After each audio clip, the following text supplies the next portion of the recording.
You wake up when your body is ready. No alarm, no schedule, no place you need to be. You sit up, stretch, and ask yourself one question. What should I do today? For 99% of human history, this wasn't a hypothetical. This was every single morning for roughly 300,000 years.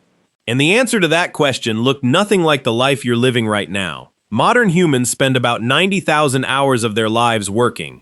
That's roughly 1/3 of your waking existence dedicated to a job. But for the overwhelming majority of human history, jobs didn't exist.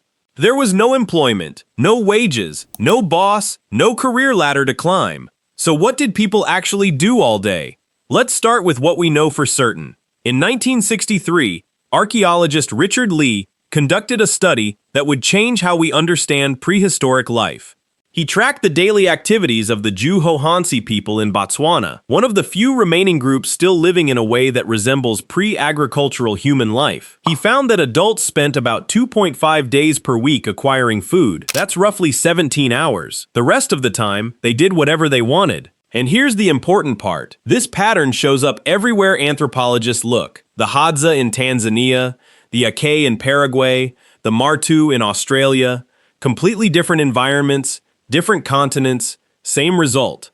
About 15 to 20 hours per week spent on survival activities. For context, you probably work twice that. Now, some of you are thinking, but those are modern people. How do we know ancient humans lived the same way? Fair question. And the answer comes from bones. When archaeologists compare skeletons of ancient humans to early agricultural populations, the difference is dramatic. Farmers were shorter. Their bones show signs of nutritional deficiency. Their teeth were riddled with cavities from grain-heavy diets. They had arthritis in their spines from repetitive labor, and they died younger. Ancient human skeletons? Taller, stronger, healthier teeth, less joint damage. Their bones tell a clear story. They were doing less repetitive physical labor, not more. But the most fascinating evidence comes from something archaeologists found that shouldn't exist if survival was a constant struggle: art. In 1994, explorers discovered Chauvet Cave in southern France. Inside were paintings created roughly 30,000 years ago. Horses, lions, rhinoceroses, rendered with perspective, shading, and movement. These weren't crude stick figures. This was sophisticated art that required skill, planning, and most importantly, time. Someone spent hours, maybe days, deep inside a cave by firelight, painting animals on a wall. Not for survival, not for food, for beauty, for meaning, for something to do. In Blombos Cave in South Africa, archaeologists found 100,000-year-old perforated shell beads, tiny holes drilled through seashells, clearly meant to be strung together as jewelry. The nearest coastline was 20 kilometers away. Someone walked 40 kilometers round trip just to collect shells, then spent hours carefully drilling holes with stone tools, just to look good. In 2008, researchers found a 40,000-year-old flute carved from a vulture bone in Germany. 5 finger holes, perfectly spaced. Whoever made this understood music. They understood pitch, and they spent significant time crafting it. Not for hunting, not for defense, for music. These aren't isolated finds. Across Europe, Africa, and Asia, archaeological sites from 100,000 years ago onward are filled with evidence of decorative objects. Carefully crafted tools far more elaborate than necessary for survival, and items that required hours of focused work with no immediate practical benefit. This is what people did when they weren't securing food. They created. They decorated. They made things beautiful. So let's reconstruct a day. You wake up around dawn. The fire from last night is still smoldering. Someone adds wood. You eat leftover meat and fish from yesterday, maybe some nuts and berries collected the day before. Breakfast is social. People talk. They plan loosely for the day, not because they have to, because that's what humans do. Around mid-morning, a small group might leave to hunt and gather. But here's the key. You don't go every day.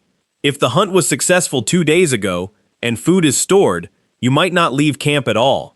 You might spend the morning working on tools, sharpening a spear, weaving a basket, scraping an animal hide to make it soft and usable. This isn't work in the modern sense. There's no clock, no supervisor. You do it because competence matters, because being skilled earns respect, because making things well is part of being human. If hunting happens, it's not the frantic chase you see in movies. Humans are persistence hunters. We track animals at a steady jog for hours until they overheat and collapse. We're the only species that can do this effectively, because we can sweat and regulate our body temperature while running. Most animals can't, so we outlast them. The hunt might take 3 to 6 hours, including travel. Then the animal is carried back and butchered. Everyone eats, and by early afternoon, the productive part of the day is essentially over. What happens next is what modern people find hardest to understand. Nothing. And everything. People rest. They sit in the shade and talk. They play with children. They groom each other, picking through hair, reinforcing bonds. They make jewelry from shells, beads, and animal teeth. They carve designs into bones and stones.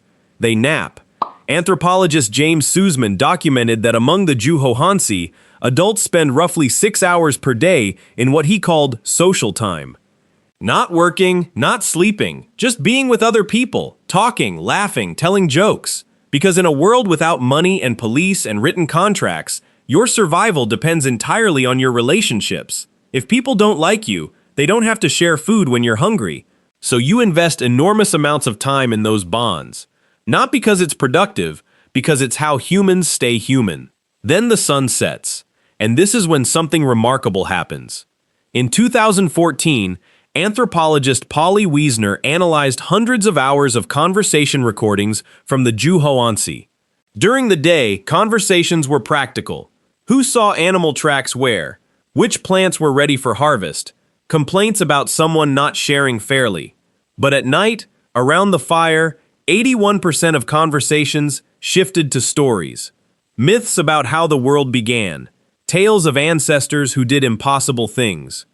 Jokes that made everyone laugh. Adventures from far away. Wiesner argued that this is where human culture was actually born. Gods, spirits, the past, the future.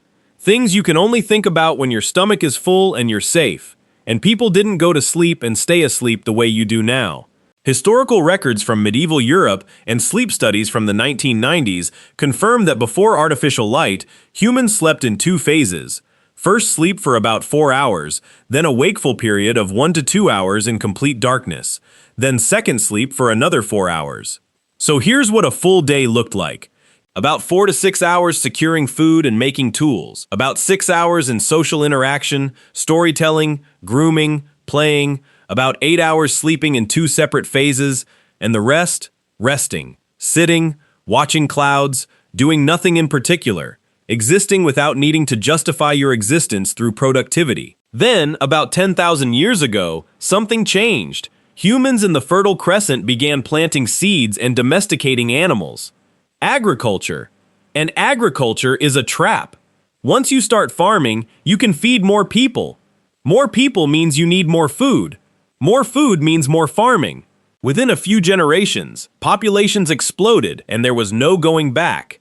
Because now, there were too many mouths to survive by hunting and gathering. You were locked in, and farming required far more labor. Plowing, planting, weeding, harvesting, storing, defending crops from animals and raiders. The skeletal evidence is unambiguous. Early farmers worked harder, ate worse, and died younger than the hunter-gatherers who came before them. But the population kept growing, and with larger populations came specialists. Toolmakers, potters, weavers, inventors, then soldiers, priests, administrators. And eventually, jobs, employment, the idea that your time belonged to someone else in exchange for resources. By the time we built cities, the original human lifestyle was gone, replaced by schedules, obligations, the need to work most of your waking hours just to survive in the system we created.